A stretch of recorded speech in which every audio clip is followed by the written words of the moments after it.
Gikaling ako nagagala sa kapitbahay namin. Napapa subo ko sa kantahan sa talata to ko uwi na. Kaya panghanapin natin ng ating Mother Earth.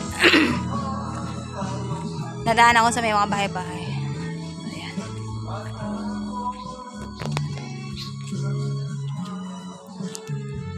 Sobrang init talaga ngayon. Ayan na.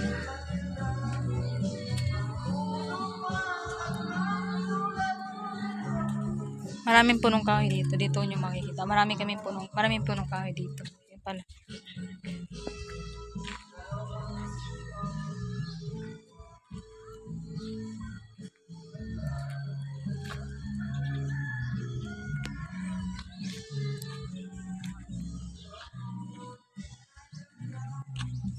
Maganda sana dito pag pag hindi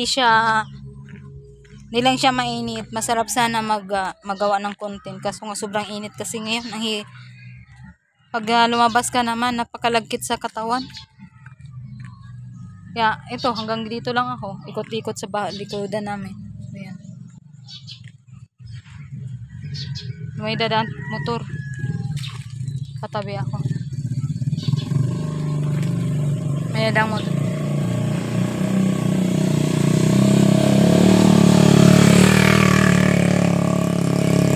Kadalasan ang ginagamit kasi dito sa amin is mga habal-habal na. Wala nang mga tricycle kasi sira-sira kasi yung daanan dito sa amin. Ito ang buhay probinsya, wala kang trabaho, wala rin. Mahirap tumambay dito sa amin kasi wala kang trabaho, hirap.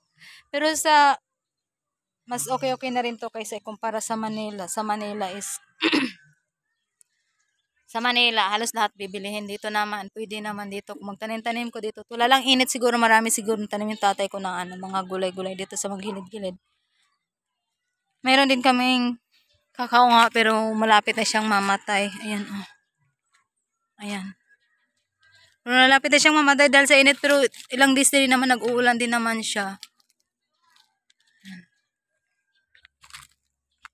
Sobrang init. Init.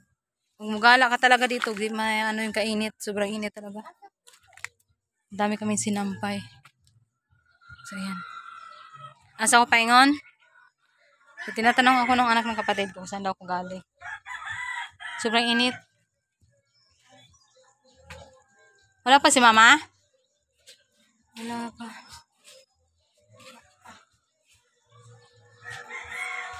So, dito na ako sa bahay namin. So, yan lang. Thank you so much for watching. Please subscribe to my YouTube channel. Paki-click na rin ang notification bell para updated kayo sa aking mga bagong upload na video.